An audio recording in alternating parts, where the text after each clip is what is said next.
Well, so they say the quiet part out loud now. They tell us where their priorities are. It is not in America. Their priorities are in other countries, not having to do with our border, not having to do with our homeless crisis, not having anything to do with our drug problem in this country. All of these issues that we face. They don't care about our inflation. All their priorities are in other countries outside of America. They want us focused somewhere else. They want to get us involved in another conflict in some crappy Eastern European country now because the Senate, including 22 Republicans, voted to send money to Ukraine, another $60 billion to Ukraine. More money to Israel, more money to Taiwan. We were warned about this in 1961. And what did we do? We did not pay attention. We did not pay attention to President Eisenhower when he told us to fear a military-industrial complex, that we should be concerned about a technological and scientific elite. It's all coming to fruition. And we're seeing it time after time after time. Veiled in the weird name talking about this insurance for all veterans. It's the Removing Extraneous Loopholes Ensuring Every Veteran Emergency Act, or the Relive Act. But instead, it's really just $95 billion to foreign countries, $95 billion that we do not have. This is what we're going to talk about today. Let's get into it. I'm Jared. This is Continue Freedom.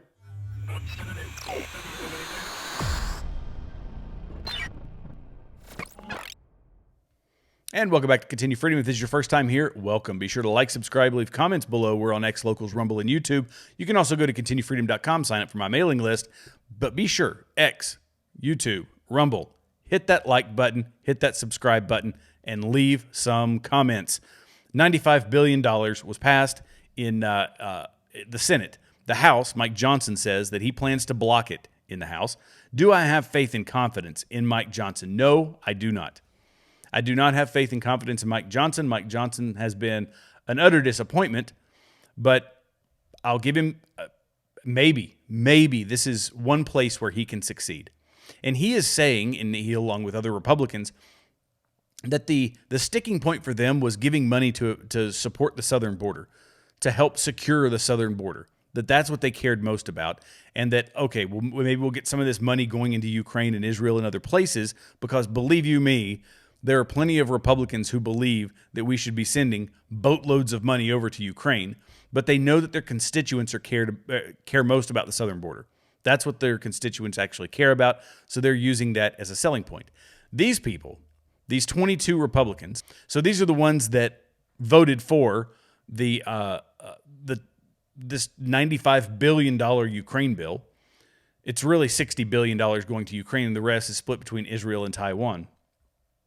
But we have to understand, we were warned in 1961 by President Eisenhower that the development of a technological and scientific elite was a threat to our country. He also told us that the development of an military-industrial complex, let me get that right, military-industrial complex was a threat to our country.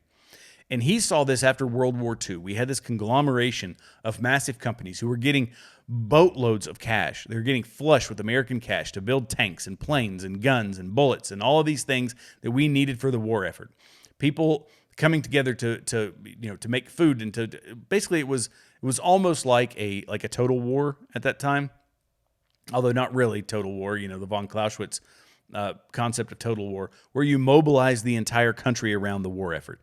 But he saw the amount of influence that these companies could have with that amount of money in perpetuating war across the world over long periods of time in order to fill their pockets. And this is what Ukraine is. Ukraine is not significant to us. They have been instrumental in shaping the narrative to say that this is the front line, or these are the front lines of democracy, that Ukraine is the front line of democracy, that this is why we need to support this country.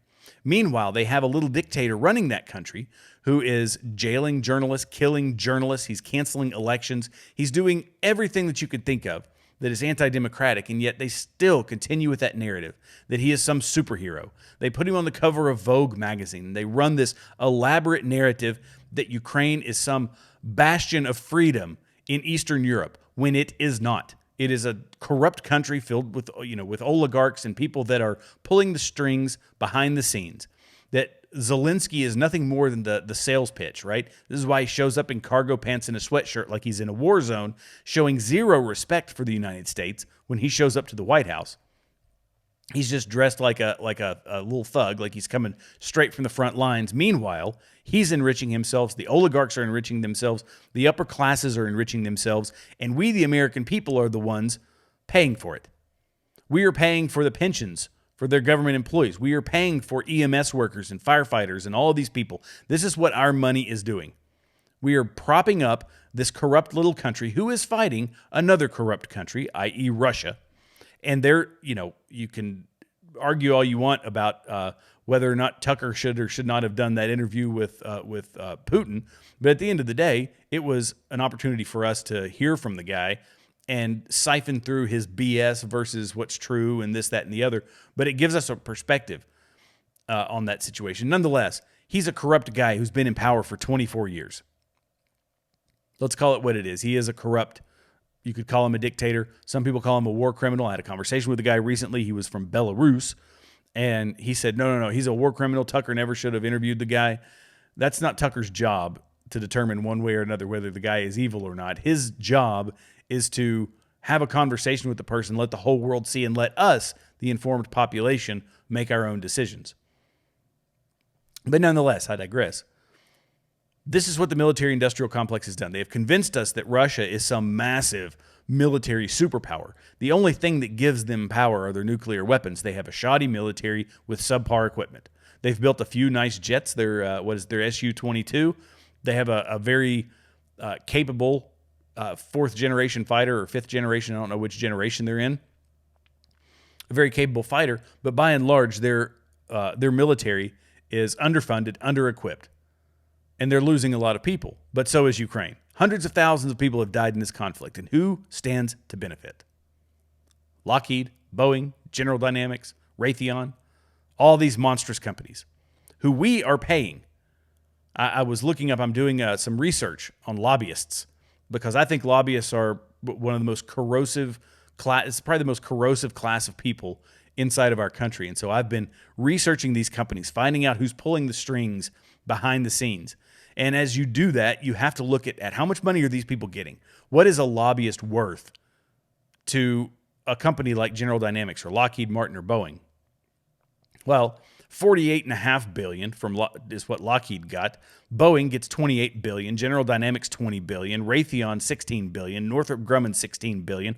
McKinsey Corporation $9.5 billion. United Technologies $8.5 billion. Huntington Ingalls Industries $7.5 billion. Leidos $7.2 billion. These are the largest contractors for the federal government.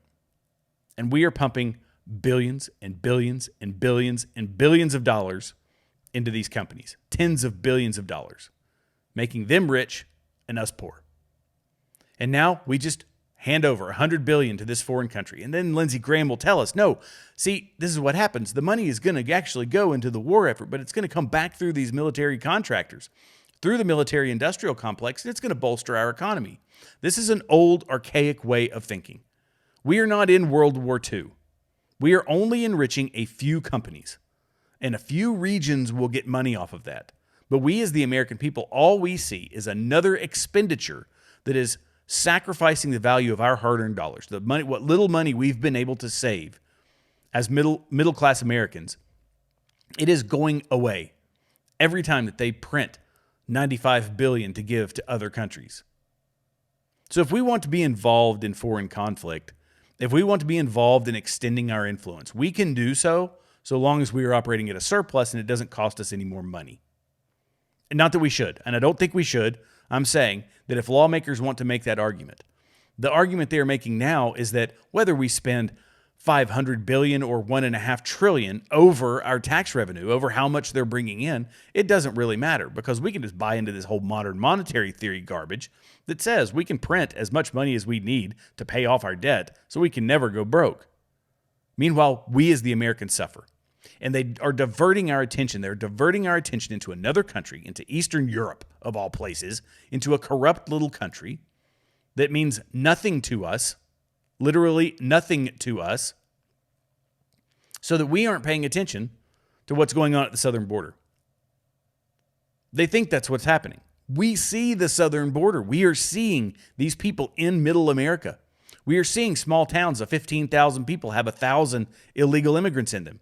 We're seeing these people zapping our resources, pulling from what little resources we do have, because these are people who do not care about our laws. They do not care about assimilation. They do not speak the language. They have no means of income. They have no home. They have no food. We are expected to provide all of that for them, when the very first act that they make by stepping across that border and by moving off into the hinterlands, by the Border Patrol trafficking them into our communities, their very first act is to break our laws. And then they get here, and they are bringing with them the culture, the behaviors, the respect for authority or lack thereof that they have in their small little broken down countries. You can come here for religious persecution. That is a valid claim according to our laws for claiming asylum. If you vote in socialists and your country falls apart, coming to America because you made bad decisions as an electorate is not a valid reason for us to give you money, food, shelter, clothing, to take care of your whole life, to give you debit cards with thousands of dollars on it, to give you hotel rooms, to give you 3 square meals a day. You made the decisions, you deal with those decisions. And if people in this country who say, oh, I'm just being compassionate, particularly the Christian left, saying, no, this is all about compassion. We just have to be compassionate. It is unchristian for us not to accept these people. I ask you this, is it right to say that you come to this country, all the military-age males, because they will have you believe, by the way, that this is just widows and orphans, and it is not. There are hundreds of thousands, if not millions, of military-aged males coming across the border. Is it right to say, come on into our country, we're going to give you food, shelter, clothing, put you on government assistance, allow you to live as long as you vote a certain way, by the way, and then if you happen to commit some crimes, like in New York, and you beat up a cop and put him in the hospital, or if you go to a small town and you murder people, is it worth the death of those people for us to show compassion and allow military-age males who do not conform to our morals, who are in fact immoral criminals, is it worth it just to allow all those people across the border? If you think that that is still compassion, if you think that sacrificing American lives in the name of your version of compassion, then you are an absolute dotard. You are a fool if you think that that is a reasonable stance to take on our illegal immigration problem.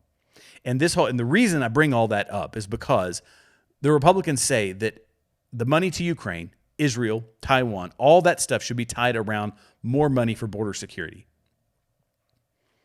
And these Republicans, to include one of my favorite guys, Senator Kennedy, maybe he's hoping that the Republicans will make it happen in the House.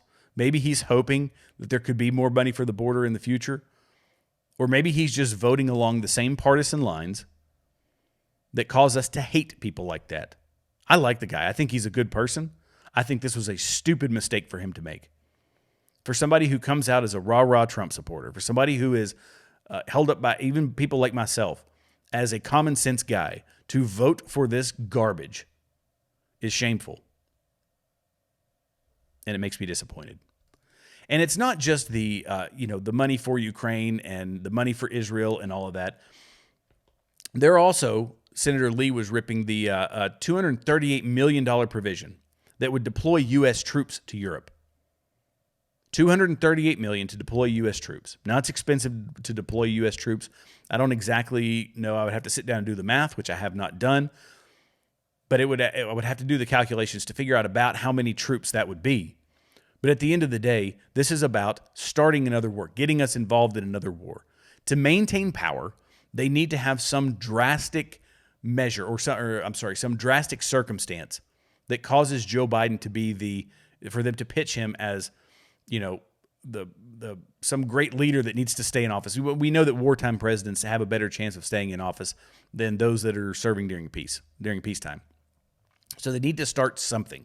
And people like myself are constantly on the lookout. Is this going to be another pandemic? Is this going to be a war? Is this going to be some other manufactured crisis that is going to help Joe Biden in the election or help Michelle Obama or help Kamala Harris or help Gavin Newsom or whoever they happen to be putting in instead of Joe Biden, should he not be able to make it through.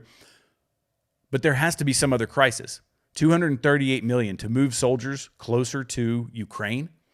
That causes a response from Zelensky. It will make Zelensky more bold. It causes a response from Putin. Putin is going to be more bold.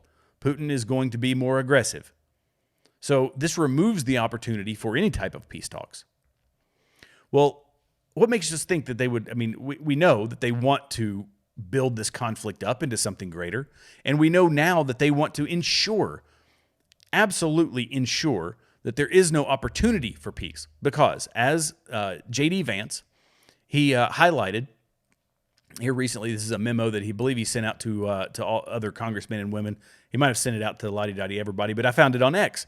And in this bill, he's talking, or in this memo, he is saying that embedded in this legislation are carve-outs and loopholes and triggers and things that they know will lead to a Trump impeachment, i.e., being written into law would be our commitment to Ukraine for another 2 years. So once Donald Trump is elected, and then in January of 2025, when Trump says, I'm going to end this war, the legislation actually says that ending the war in Ukraine is impeachable. So if you want to know what they think, and you can read the letter, by the way, it's everywhere on X. Just go find J.D. Vance's X handle. Embedded in this legislation is the quiet part out loud, I guess would be the way to put it. It's, we don't want to end this war. And in fact, if you attempt to end this conflict, we will impeach the President of the United States. If you stop a war, if you negotiate peace, you are now going to be impeached. Nothing speaks louder than that. Absolutely nothing speaks louder than that. This is crazy. Now, at the same time, when we go back to the Republicans, the Democrats, the House, the Senate, Mike Johnson says, we want more border money. We have to secure our southern border. We know that Mike Johnson is in Louisiana, and then if you go from there west, all of those states want additional money for the border. They want the border wall to be built. They want additional agents. They want all of these problems to be solved. They want, right now Texas is doing what they can, and in some cases are doing a phenomenal job protecting the border. But at the end of the day, that is something that has to be secured. Do I think that he can get the appropriate provisions? No, I think that there's going to be a few $1 billion will be the negotiating point. They'll get a few $1 billion extra for the southern border, not nearly enough to secure it. But most of that money is going to go into the very same encampments, housing, food, all of these things. We're not going to turn around our border patrol overnight and have them increase their manpower to a level that they can actually deport people. It's still going to be for processing. This is going to handle the inflow of people, the influx of people. It's going to house them, feed them, clothe them, give them money. It's not actually going to stop it. The only way to stop it, I believe, as long as Joe Biden is in office, it's not going to happen, is for Donald Trump to get in and completely change the rules. It's the only way it's going to happen. And Alejandro Mayorkas, this guy is, he doesn't even think that he says that there's a problem. They have taken the party line that this is all about money. They say, no, they haven't given enough money. But Alejandro Mayorkas, he doesn't even claim responsibility for the southern border. And we can listen to this. Let me play this real quick for you. On Congress, but do you bear responsibility for what is happening at the border, what the president himself has called a crisis? It certainly is a crisis, and we don't bear responsibility for a broken system, and we're doing a tremendous amount within that broken system. He's saying that it's a broken system. Here's the argument, people. Is it a broken system? Yep, it's absolutely a broken system. But even under that same broken system, Donald Trump was able to drop our the number of people coming across the border exponentially. He was deporting people left and right. Now people say, oh, there were more people deported under Obama than Donald Trump, and da-da-da-da-da. Donald Trump also came into a system where if you follow the numbers, the spike had already started to happen. Donald Trump was under a manpower issue, just like everybody else has, just like we're under right now, a manpower issue at the southern border. But under that same broken system, he was able to stop it. People were seeing that, nope, this is not the time to come across the border. So it slowed to a crawl. Even under that broken system that Mayorkas says is the cause for our current problem. No, the cause for our current problem is the widespread knowledge across every country around the globe that America is now open for business. Come on in. Nobody's going to stop you. Nobody's going to hold your feet to the fire, whether you are a friend or foe, a criminal, whatever it is. Come on over. We want everybody. And on the way, you're going to be convinced that voting Democrat is the only way you're not going to get deported. This is the great replacement theory, right?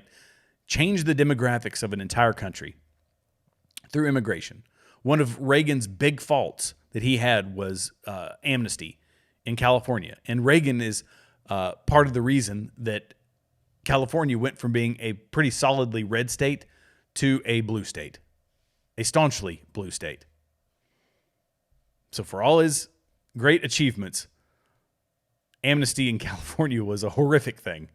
Or amnesty, which it was federal amnesty, I believe, but it influenced California. California turned into a blue state.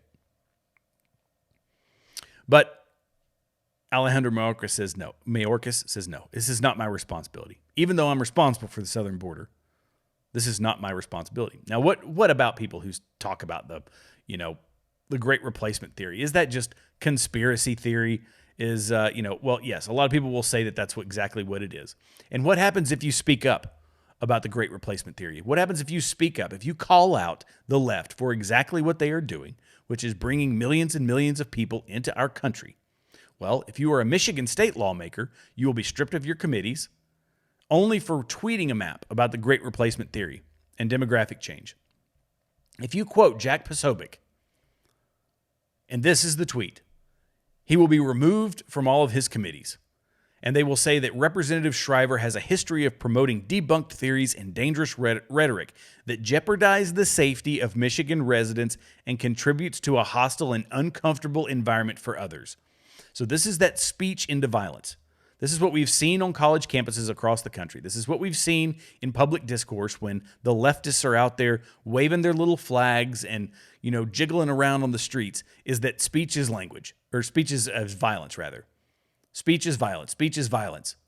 And that because he posted something about the great replacement theory, which is clear to all of us, part of their plan, then you're going to be removed from committees. You're going to have your speech limited, even as an elected representative. Nope, you can't be on a committee. If you say out loud what we are actually doing, then we're going to take you off of your committees. The beautiful part about this is all it does is it stands to bolster the support for those people. We say thank you. Thank you for speaking the truth. And you know what? It gives them more power now. It gives them more influence now. Being attacked by the left gives you more influence. With the rise of alternative media, with other outlets where you can collect information, with different perspectives that are not in line with the mainstream media, with people like myself who are willing to call out all this garbage on its face. When you attack us, now we become more powerful. So bring it on. You want to strip away someone's freedom of speech, an elected representative's freedom of speech? You're only making us more powerful. Do you know what we want? We want people like that to say the quiet part out loud. It exposes them. I like it when they say the quiet part out loud. I love it when they expose themselves. Because we the people have the power to change things if we will get out of these silly little bubbles, if we will actually read legislation, if we will actually get involved in the political process, consume left content and right content. Consume it all, though left content is kind of hard to make their case. But I like it. Come on, bring it on. This is the year of fist fights, not literal, but figurative, political fist fights, and we the people are ready for it. We have strong opinions. We know what is right. We know the difference between right and wrong, and that's what we're going to stand on. And we know that America first is the way forward. This is why Donald Trump is going to win in November, and why Nikki Haley will not, and why Joe Biden will not. Thank you all so much for watching. Be sure to like, subscribe, leave comments below, and we'll see you in the next episode.